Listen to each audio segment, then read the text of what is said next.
Among Star Trek fans, Kobayashi Maru is synonymous with no-win scenario.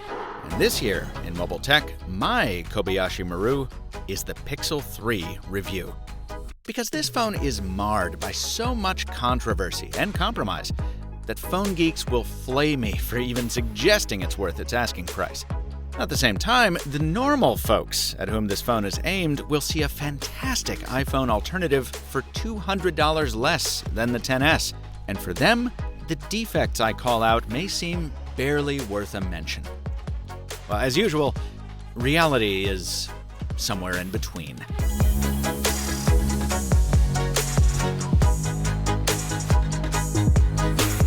So this is the Pixel 3, not the larger 3XL. And I chose it mainly to avoid the XL's prodigious notch. Well, in the bargain, I got probably the best one-handed phone around. If you're someone who's always out doing stuff, you don't always have two hands for your phone, this size is perfect. The backplate's etched finish makes it easy to slip into a pocket. It doesn't get all greasy like most glass phones. And against the skin, it feels pleasantly smooth, like it's made of chalkboard. In the looks department, this is a pleasant evolution. When you compare it to the first-generation Pixel of 2016, there's a sense of minimalist balance here that I quite admire. But bit by bit, the fun seems to be draining from Google's design.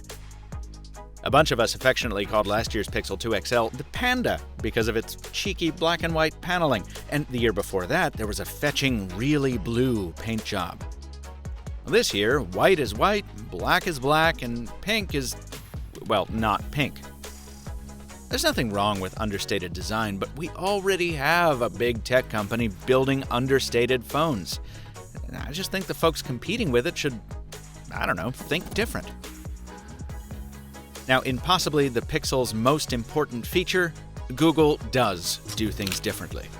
In a world of ever-multiplying cameras on phones, the Pixel 3 sticks with one, at least on the back.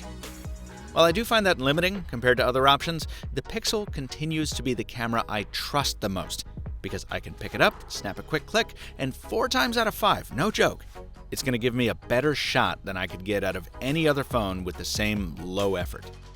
Google has gotten so good at processing images through its HDR Plus approach that anytime I don't want to tote around my big studio camera, I shoot stills with a Pixel. Now, I'm not saying the Pixel 3 always takes the most accurate photo. It's pretty obvious there was a ton of processing involved in this picture, but look, that's what it took to keep my face visible with all the backlighting from the sunset. And notice that it also preserves the detail in the lights of the surrounding buildings. That's not easy. Neither is properly exposing for the light bulbs of this shot, which the Galaxy Note 9 blew out a little bit. And this picture, my new favorite cafe in London, it's a little too vibrant, but not cartoonishly so. It's just full of life and depth. That's how I remember this place being, and that's how a lot of photos come out of the Pixel 3. It's great. As usual, the computational tricks have multiplied here. Google uses handshakes to its advantage to make a crisper zoom photo. It's not always as crisp as you'll get from a phone with a dedicated telephoto lens, but definitely a better zoom shot than we've had before. There's also a new low-light mode that was just hitting phones when this video went to press, finally giving Huawei a run for its money with extreme low-light photography. And the reason I've relied on a Pixel for my backup video camera for the past 2 years is still here as well. The best video stabilization in phones. One last point on optics. Given Google's stubborn stick-to-itiveness on the single back camera, it's interesting it opted to double up on the selfie side. But, like I hinted in the hands-on, it works. Having the wide-angle shooter for group shots is quite useful, and it's nice to have the option of switching back to the higher-quality narrow lens. A new software here too, by the way. Switch to photo booth mode, and the phone will automatically shoot when it decides your face will make for a good picture. Kind of like making life into a YouTube thumbnail, for better or worse. So we've got an A+ hand feel, an A+ camera, and I might as well say right here that it's also got awesome haptics from the Vibe motor.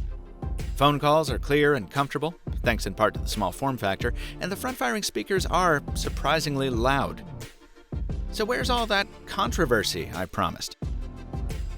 Well, it's in the display, for one thing. Not in color quality this year, this panel is beautiful, but it's also quite dim. so get ready to crank that brightness if you spend a lot of time outdoors. That might be part of the reason battery life is my second complaint. Apparently not even removing the headphone jack could free up enough space for a bigger power pack, so this is a phone I usually need to charge before bed. Google makes that easy with wireless charging, complete with a photo frame mode for the Pixel stand. But if you want the faster 10-watt charging that the phone supports, for now, that $80 Pixel stand is your only option until other compatible chargers hit the market. There's actually a lot to this story. Android Central has a detailed article on it, which I'll link to in the description. Feel free to subscribe to the Mr. Mobile on YouTube while you're down there.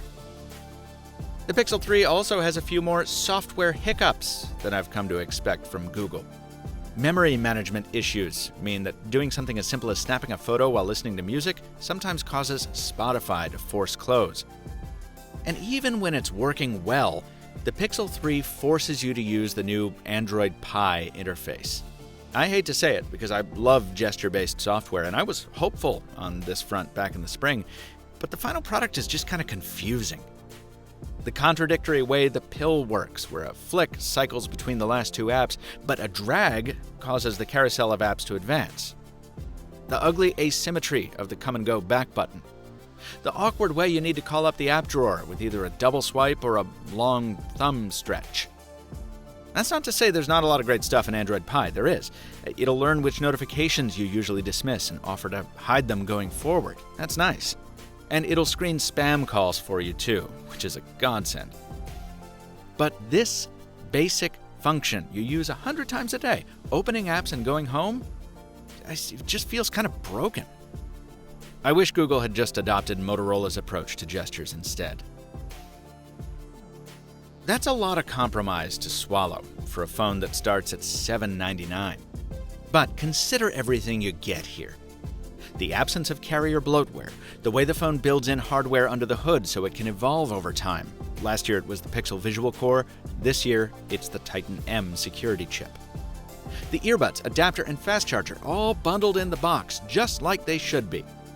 The guaranteed software and security updates for 3 years. And a camera that, if you called it the best you can get on a smartphone, I don't know if I'd disagree with you. Look, if you're a phone geek, then yeah, you already know you can sacrifice some of those features for more exciting devices that suit your taste. But when I really focus on the most important things a phone can offer to most people, the Pixel 3 delivers most of them. Even if, at $800, it asks a bit too much for the privilege. Now, that's still a lot of money, so protect that investment with a special case from today's sponsor at a special price. Tech21's Pixel 3 cases pack impact-absorbing materials called Flex Shock and Bullet Shield that are as tough as they sound. They're drop-tested 20 times to keep your Pixel protected from falls of over 10 feet, and they don't interfere with wireless charging. Get 15% off your Tech21 case for the Pixel 3, or almost any phone, at the link in the description below. And thanks to Tech21 for sponsoring this video. You're going to be seeing a lot more from the Pixel 3 in the form of video footage of much weirder and wilder phones in the next few weeks as Phone-toberfest rolls on, folks. Be sure to hit that subscribe button if you liked this review, and let me know if you've bought one of the new Pixels already. I'd like to hear your experience. Until next time, thanks for watching, and stay mobile, my friends.